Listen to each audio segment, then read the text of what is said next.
26 তারিখে রাত 5টার দিকে আমাকে আটক করেছে। আটক করে আমাকে এক থানা নিয়ে গেছিল। ওর থেকে আমাকে 5 দিন না 6 দিন রাখছিল ওখানে।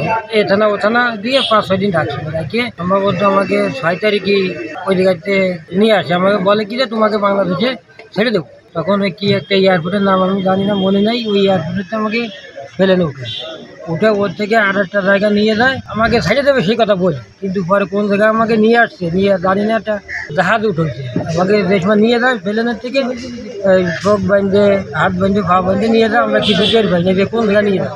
তখন জাহাজের পর নিয়ে রাখি ওই জায়গায় আমাকে 3 দিন রাখে। 3 দিন রাখে আমাকে খাদ্য খাবার দিয়ে নেই, মারধর করেছে পড়েছে। এরপরে 3 দিন পর একদিন রাত হয়তো আনুমানিক 9টা-10টা এরকম ওই জায়গাতে আমাকে ছোটো একটা লই করে যাতে আমাকে ওই উঠেছে। উঠে সাগরের মধ্যে দিয়ে আমাকে চালায় নিয়ে আসছে অনেক দূর, অনেক রাত। সেই সময় কত বাজে আমাকে সঠিক জানি না। আইনে সাগরের মধ্যে আইনে এক কলি নিয়ে ওয়াতাল পানি বা আটু পানি এরকম পানির মধ্যে আমাকে সবাইরে ফেলাই দেয়। এই যে 78 জন লোক আমরা সবাইরে ফেলাই দিয়ে কথা ওই যে তোকে বাংলাদেশ চূড়া চলে যায়। তখন ওই জায়গায় আমরা একটা স্থান পাইছি, শর্ট জায়গা, জঙ্গল, গাছগাছালি। ওই জায়গায় আমরা থাকার পরে আমাকে ঘড়ি নেই তো, আনুমানিক 2-3 ঘন্টা পরে ফলো করছি। ফলো করার পরে আমরা আর কোনো কুল কিনার পাই। তখন আমরা জানি না যে এই দেখে আমাকে বাংলাদেশ অন্য কোনো দেশে ফেলাইছে, তাও বুঝতে পারছি।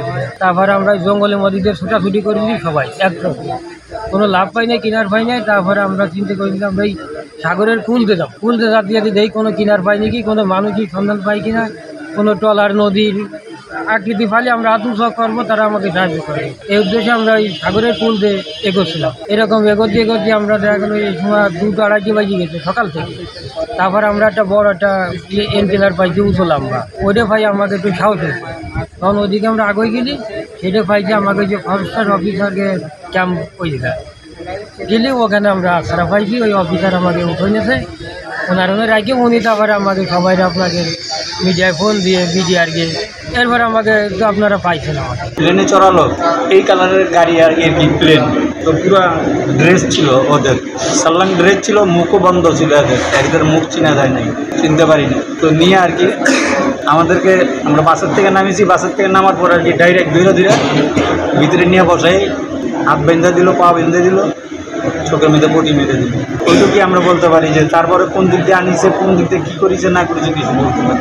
বাংলাদেশের রাখে নাই আমাদেরকে নদীর মেঝে ফেলে দিয়ে গেছে, সাগরে ফেলে দিয়ে গেছে।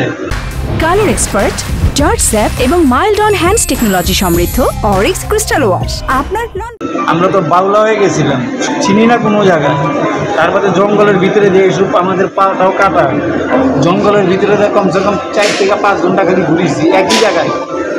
আমরা যে গাঙ্গের পুলের থেকে গেছি, সেই গাঙ্গের পুলে রিটার্ন আসবো আর চিনতে পারতেছি। তার বাদেও খাল ছিল, খালের দিকে ফলো করতে তারপরে এসেছি গাঙ্গে বের হইয়া। তারপরে আমাদের এখানকার একজনে বললো কি ওখানে একটা টাওয়ার আছে, চলো আমরা টাওয়ারের কাছে। তো আমরা আর কি এই পানির মধ্যে সাঁতার দিতে ওই টাওয়ারে যাই। আপনাদের একটা টাওয়ার আছে ওখানে, এই সুন্দরবনের এখানে একদম লাস্ট, ওইখান থেকে তারপরে আমরা বলছে খালি না ভারত বাংলা মিশা কথা বইলে কোনো লাভ। আমি lieutenant commander Abdar, operation officer Bangladesh coast guard পশ্চিম জোন। আপনারা জানেন যে গত 9 মে 2025 তারিখ গভীর রাতে বাংলাদেশ এবং ভারত সীমান্তবর্তী মান্দাবাড়ির চরে ভারতের প্রশাসন কর্তৃক 75 জন বাংলাদেশি মুসলমান এবং 3 জন ভারতীয় মুসলমান নাগরিককে জোরপূর্বক পুশিং করানো হয়। পরবর্তীতে তারা মান্দাবাড়ি ফরেস্ট অফিসে আশ্রয় গ্রহণ করলে বাংলাদেশ কোস্ট গার্ডের কাছে খবরটি আসে। বাংলাদেশ কোস্ট গার্ড এই সংবাদ প্রাপ্তির পরপরই দ্রুত ঘটনাস্থলে জাহাজ এবং বোট প্রেরণ করে। পরবর্তীতে জাহাজ এবং বোট কর্তৃক 78 জন লোককে উদ্ধার করা হয় এবং তাদের প্রয়োজনীয় চিকিৎসা এবং খাদ্যদ্রব্য প্রদান করা হয়। এই 78 জনকে আমরা পরবর্তীতে আমাদের জাহাজে করে উদ্ধার করে আমাদের উন্নত চিকিৎসার জন্য বেশ সময় নিয়ে আসে। ভুক্তভোগীদের ভাষ্য মতে যে 78 জন লোক ভারতীয় গুজরাট সহ বিভিন্ন জায়গায় দীর্ঘদিন ধরে বসবাস করছিল, বিভিন্ন পেশায় নিয়োজিত ছিল। গত 26শে এপ্রিল ভারতীয় পুলিশ রাতের অন্ধকারে জোরপূর্বকভাবে এই ভুক্তভোগীদের নিজের ঘর থেকে তাদেরকে তুলে এনে তাদের পরিবারের সামনে বুলডোজার দিয়ে তাদের ঘর বাড়ি ভেঙে দেওয়া হয়। পরবর্তীতে তাদের পরিবারের সামনে তাদেরকে শারীরিক, মানসিক এবং ধর্মীয় অবমাননাসূচক বক্তব্য প্রদান করে। এবং দুটি সামরিক বিমানে করে এই 78 জন পুরুষ নাগরিক এবং তাদের পরিবারের অন্য সদস্যকে আরেকটা সামরিক বিমানে প্রেরণ করা হয়। এই 78 জন এখন জানে না তাদের পরিবারের অন্য সদস্যরা কোথায় আছে। বর্তমানে গত 11 মে আমরা এই 78 জনের শ্যামনগর থানায় পরবর্তী কার্যক্রমের জন্য হস্তান্তর করি।